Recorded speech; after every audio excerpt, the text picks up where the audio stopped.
আমাদের দেশের একটা বড় অংশের মানুষের জন্য 15 থেকে 20,000 টাকা বাজেটটা মানে একটা অনেক বড় বাজেট। তারা চায় আমি 15 থেকে 20,000 টাকার মধ্যে এমন একটা ফোন কিনবো যেটা আমার খুব শখের একটা ফোন তো হতে হবে অবশ্যই, বা সে জায়গায় সবকিছুই মোটামুটি ভালো হওয়া চাই, যাতে করে আমি দীর্ঘদিন এই স্মার্টফোনটা ব্যবহার করতে পারি। সো এই বাজেটে ভালো কিছু পেলে সত্যি আমাদেরই আরো বেশি ভালো লাগতো। বাট রিসেন্টলি মার্কেটের যে বাজে অবস্থা, কি আর বলবো, মার্কেটে ফোনের দামের যে হাইক আমরা দেখতে পাচ্ছি এটা মানে আনবিটেবল। এরকম কখনো আপনারা দেখেন নাই। এই ধরনের বাজেট সিচুয়েশন এর আগে আপনারা কোনোদিনই ফেস করেননি আমার যা মনে হয়। তো যাই হোক, রিয়েলমি এরকম প্রাইস সেগমেন্ট একটা ডিভাইস নিয়ে আসছে দুইটা ভ্যারিয়েন্টে, 4/128, 4/64 ভ্যারিয়েন্টে Realme C100i।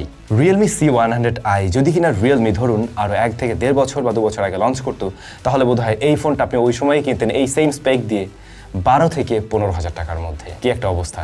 বরং এখন এই সময় দাঁড়িয়ে আমাদের আরো কম দামে কেনার কথা ছিল ভালো কিছু, কিন্তু কিছুই করার নেই। তো যাই হোক, আজকের ভিডিওতে আমরা বর্তমান মার্কেট বিবেচনায় এই স্মার্টফোনটা কেমন কি রেজাল্ট দিচ্ছে, আসলে কারা কিনতে পারেন কাদের জন্য না, সে বিষয়ে আলোচনা করব। তবে শুরুতেই যদি একটু স্পয়লার দিয়ে দিই, যারা মূলত বড়সড় ব্যাটারি চাচ্ছেন, ভালো ব্যাটারি ব্যাকআপ লাগবে, দীর্ঘক্ষণ ব্যবহার করতে চান এবং রাফ অ্যান্ড টাফ ইউজার, তাদেরকেই টার্গেট করছে এই ডিভাইসটা। সো আপনি ওরকম যদি কিছু চান, আপনি ভিডিওটা কন্টিনিউ করতেই পারেন।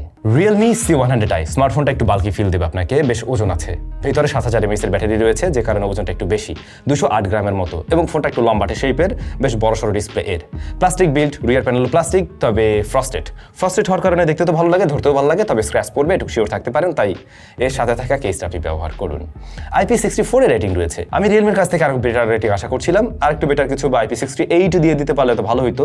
এখন অনেক কম দামি স্মার্টফোনে আমরা এই বিষয়টা দেখছি, থাকলে ভালো হতো অবশ্যই। অনলাইন তথ্য অনুযায়ী মিলিটারি স্ট্যান্ডার্ড 810 এর সার্টিফিকেশন রয়েছে। সো পুরোটা গেলে ভেঙে যাওয়ার পসিবিলিটি কম, কিন্তু ফোন নিয়ে আস্তে করার কোনো দরকার নেই। এটা অ্যাক্সিডেন্টাল ব্যাপার, অ্যাক্সিডেন্ট ওয়েট হয়ে গেলে যদি টিকে যায় দেন অবশ্যই ভালো বিষয়। স্মার্টফোনটার ডিসপ্লেটা আমি বলছিলাম বড়, এর সাইজ 6.8 ইঞ্চ। হ্যাঁ, বেশ লম্বাটা শেপের একটা ডিসপ্লে, যেখানে আমরা IPS LCD প্যানেল তো দেখছি, 120 হার্টজ হাই রিফ্রেশ রেটও রয়েছে, এবং আমাদের টেস্টিংয়ে দেখলাম 120 হার্টজ পর্যন্ত সে পুশ করতে পারছে। Colour reproduction as IPS not bad, ভালোই। মাল্টিমিডিয়া কনজাম্পশন করলে আপনার খারাপ লাগবে না, কিন্তু খারাপ লাগবে কয়েকটা জায়গায়। ফার্স্ট অফ অল, লোয়ার চিনটা দেখুন কতখানি মোটা, তারপরে ওয়াটার ড্রপ নচ। 2026 সালে এসে এই সময় দাঁড়িয়ে আপনি ওয়াটার ড্রপ নচ কিনছেন 18,000 বা 16,000-এ, মানে এটা চিন্তা করা যায়, মনে হয় যেন 2018, 17, 18, 19-এর দিকে আমরা চলে যাচ্ছি। এই হচ্ছে গিয়ে অবস্থা এখনকার বর্তমান সময়ের। আবার এই ডিসপ্লেটা HD+ রেজলিউশনের।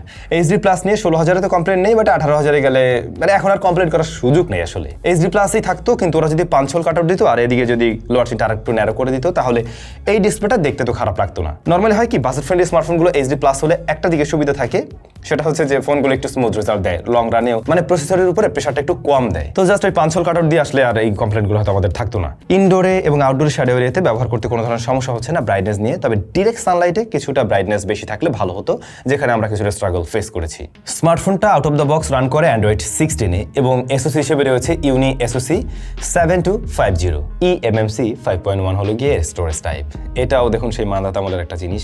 স্টোরেজ টাইপটা eMMC-র জায়গায় UFS 2.2 হলে পরে এটার থেকে আমরা আরো কিছুটা বেটার আউটপুট অবশ্যই আশা করতে পারতাম। এখন এই ইউনি SoC দিয়েই ভরা মোটামুটি আশেপাশের মার্কেট, বা এর আশেপাশে যত ফোন রয়েছে সেগুলোর সাথেও কম্পিটিশনে দেখবেন সেম SoC। বাট এটাকে যদি আপনি মিডিয়াটেকের সাথে কম্পেয়ার করেন, তাহলে মিডিয়াটেক হলেও Z81 ওর সাথে কম্পেয়ার করা যায়। তবে Z81 যে অনেক ভালো চিপ এমন কিন্তু কিছু না, ওটাও বেশ স্লো টাইপের একটা চিপ, বরং ওটার থেকে এটা কিছু কিছু জায়গায় একটু বেটার আউটপুট দেয়। ইভেন এখন তো ফোনটা একেবারে নতুন, সেই জায়গা থেকে আমাদের রেজাল্ট খুব একটা খারাপ লাগছে না। তবে র্যামের যেহেতু স্বল্পতা রয়েছে, 4GB র্যাম অ্যাটলিস্ট, ওরা পরবর্তী ভ্যারিয়েন্টে ভাই 6GB র্যাম দেওয়া উচিত ছিল, মানে অন্তত ওইখানে 6GB র্যাম অবশ্যই দেওয়া উচিত ছিল।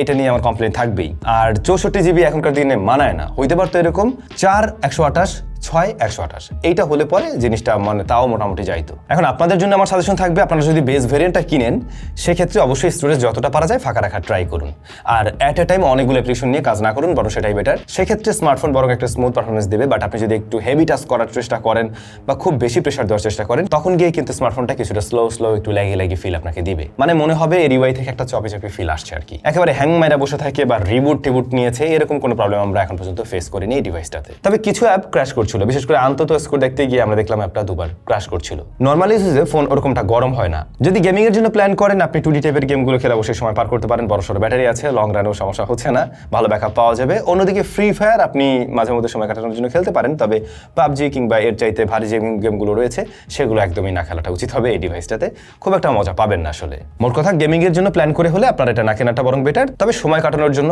ওকে আছে আর কি। পারফরমেন্সের জায়গাটা একদমই অ্যাভারেজ এই প্রাইস পয়েন্টের বর্তমান সময় বিবেচনায়। এরপর যদি যদি ক্যামেরাতে আসি সেই জায়গাটা আমি বলবো একটু বিলো স্ট্যান্ডার্ড হয়ে গেছে, কারণ এইখানে আমরা 8 মেগাপিক্সেলের মেইন ক্যামেরা দেখছি রিয়ারে, আর ফ্রন্ট ক্যামেরা দেখছি আমরা 5 মেগাপিক্সেলের। সো মেগাপিক্সেল ওয়াইজও আসলে এই জায়গাটা ছোট করে ফেলছে। এটা আর একটু বড়, অ্যাটলিস্ট ধরুন রিয়ার প্যানেলে আপনি 13, সামনে 8, এরকম হলে পরেও জিনিসটা শুনতেও ভালো লাগে। এখন প্রপার লাইটিং কন্ডিশনে বলা যায় যে এটার শার্পনেস মোটামুটি ভালো, ডিটেল অতটা বেশি নাই, ছবিতে ভালো রকমের আলো নিতে পারে এটা সত্যি, যে কারণে ছবিগুলো দেখতে একটু ক্রিস্প লাগে। অন্যদিকে কালারটা একটু ভাইব্রেন্ট, একটু ওয়ার্মের দিকে নিয়ে প্রেজেন্ট করে, যেটা দেখতে খারাপ লাগে না সত্যি বলতে এটাই। তবে ডাইনামিক রেঞ্জ হ্যান্ডেল ভালো না, প্লাস এক্সপোজার কন্ট্রোলিংও ভালো রকমের ঝামেলা আছে, আর লো লাইটের পারফরমেন্স কিন্তু ভালো পাবেন না, তখন গিয়ে up to the mark result দিতে পারে না। ইভেন সেম ব্যাপারটা ফ্রন্ট ফেসিং ক্যামেরাটা আমার যা মনে হয় ভিডিও কলিং এর জন্যই ফাইন, বাট ছবি টবি তুলতে গেলে একটু ভালো লাইটে তুলে না হলে কাজে লাগানোর মতো ছবি আসলে বের করতে পারবেন না। পোর্ট্রেটে তুলতে পারবেন, আর্টিফিশিয়াল ব্লারনেস মনে হয় আর কি, ততটা ন্যাচারাল লাগেনি। ওভারঅল ক্যামেরাতে আরেকটু ইমপ্রুভমেন্টের দরকার ছিল অবশ্যই। লাউড স্পিকারটা সিঙ্গেল দিয়ে রাখছে, যেহেতু এটা দিয়ে আমরা মাল্টিমিডিয়া কনজাম্পশন করবো, অনেক বড়সড় ডিসপ্লে আছে, বড় ব্যাটারি আছে, সুতরাং স্টেরিও স্পিকার থাকলে পরে একদম পারফেক্ট হতো। তবে আপনি চাইলে ইয়ারফোন ব্যবহার করতে পারবেন, 3.5 মিলিমিটার হেডফোন জ্যাক রয়েছে, আর স্পিকারটা এমনিতে যথেষ্ট লাউড অ্যান্ড ক্লিয়ার সাউন্ডই দিতে পারে, আমি কোনো ডিস্টরশন পাইনি এর থেকে। তবে ভালো বিষয় হচ্ছে ব্যাটারি, যেখানে আমরা 7000 mAh এর বিশাল বড়সড় ব্যাটারি দেখছি, এই ব্যাটারি আসলে খুব ভালো রকমেরই ব্যাকআপ দিতে পারে। আমরা মোটামুটি 9.5 ঘন্টার মতো একটা এসওটি পাচ্ছি, যেটা ডেফিনেটলি খারাপ না আমাদের ইউসেজে। তো আপনাদের ক্ষেত্রে আরেকটু বেটার কিছু পেতে পারেন। তো সেই জায়গা থেকে বলা যায় যদি একদম লাইট ইউজার হয়ে থাকেন, 2 দিনের কাছাকাছি বা প্লাস প্লাস এরকম ব্যবহার করতে পারবেন। বাট একেবারে হেভি ইউজার যারা রয়েছেন, মানে ধুমধামাকা ভিডিও দেখতেই থাকবেন বা ওইভাবে ব্যবহার করবেন, তাদের ক্ষেত্রে 1 ডে প্লাস ব্যাকআপের মতো আশা করা যেতে পারে। 7000 mAh এর ব্যাটারি আছে এমন ফোন এর আগে আমরা দেখেছি, তবে ওগুলোর তুলনায় এইটা একটু ব্যাটারি ব্যাকআপ বেশি দেবে একটা বিশেষ কারণে, ডিসপ্লেটা মূলত কম বার্ন করতেছে। এইচডি প্লাস হওয়াতে ওর ব্যাকআপ কিছুটা বেশি পাওয়া যায়। আই হোপ আপনি এবারে মিলিয়ে নিতে পারবেন। কিন্তু দুঃখজনক হলেও সত্যি, এই 7000 mAh এর ব্যাটারিকে চার্জ করার জন্য ওরা বক্সে দিয়ে রাখছে 15 ওয়াটের charger.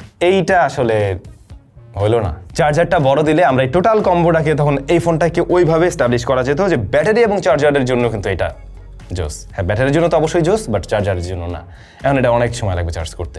Fingerprint scanner side mounted, এটা মোটামুটি ফাস্ট অ্যাকুরেট, কিছু অ্যানিমেশন ডিলে আছে বরাবরের মতো এখানে আমরা দেখছি। এর বাইরে মোটামুটি সবকিছু ঠিকঠাকভাবে চলছে। নেটওয়ার্ক রিসেপশনের কথা বলছি মূলত, সেগুলো ঠিকই আছে। এখন Realme C100i এর কোন কোন জায়গাগুলোতে কস্ট কাটিং করা হয়েছে আই হোপ আপনি ক্লিয়ার। এবং কেনই বা আমি বলছিলাম এই ফোনে আমরা হয়তো 15K এর মধ্যে পেয়ে যেতাম আরও যদি 1.5-2 বছর আগে কিনতাম। মনে হয় না আর ক্লিয়ার করে বলার কিছু আছে। বিশেষ করে ক্যামেরা সেকশনটাতে আমরা যেমনটা দেখছি, ডিসপ্লের ব্যাপারটা নিয়ে আমি বললাম, চার্জারের ব্যাপারটা নিয়ে আমি বললাম, এই জিনিসগুলো এখন হয়ে গেছে মানে খুব নর্মাল বিষয়, কারণ প্রত্যেকটা ব্র্যান্ডের প্রত্যেকটা মডেলে এসে আমরা একই বিষয় খেয়াল করছি। যে স্মার্টফোনের দাম ছিল আগে 15,000, সেটা হয়ে গেছে এখন 20,000, যেটা ছিল 30,000 সেটা এখন 37 থেকে 40,000 টাকায় বিক্রি হচ্ছে। সো আমি জানি না এটা আসলে কতদিনের নাগাদ ঠিক হবে। আপনাদেরকে না বলতে পারছি ভাই ফোন কিনেন না এখন, কারণ ফোন তো আপনাদের লাগবে, কিনতেও হবে। না বলতে পারছি ভাই এই ফোনটা ভালো, আপনি কিনেন, মানে কি একটা অবস্থা। এখন ভাই এই যা আছে এগুলোর ভিতর থেকে, যেহেতু আমাদের চ্যানেলে প্রতিনিয়ত রিভিউ আসে, আপনারা নিজেরাই একটু কম্পেয়ার করে বুঝতে পারবেন যে কোনটা আপনার জন্য যাচ্ছে। এখন মানে এইভাবে খুঁজতে হবে আমার জন্য আসলে কোনটা পারফেক্ট। যেমন ধরুন এই ফোনটা আমার মনে হয় শুধু তারাই চয়েস করতে পারেন যারা মূলত মাল্টিমিডিয়া কনজাম্পশন করবেন এবং বড় ব্যাটারি দরকার, একটু রাফ অ্যান্ড টাফ ফোন দরকার তারা। এখন এই ফোনটা যদি কেউ চয়েস করেন আমার সুন্দর একটা ডিসপ্লে দরকার, আমার ভালো একটা ক্যামেরা দরকার, তাদের জন্য কি পারফেক্ট হচ্ছে? হচ্ছে তো না, আপনি বুঝতে পারছেন নিশ্চয়ই। আপনাদের কাছে কেমন লাগলো কমেন্ট করে জানাবেন।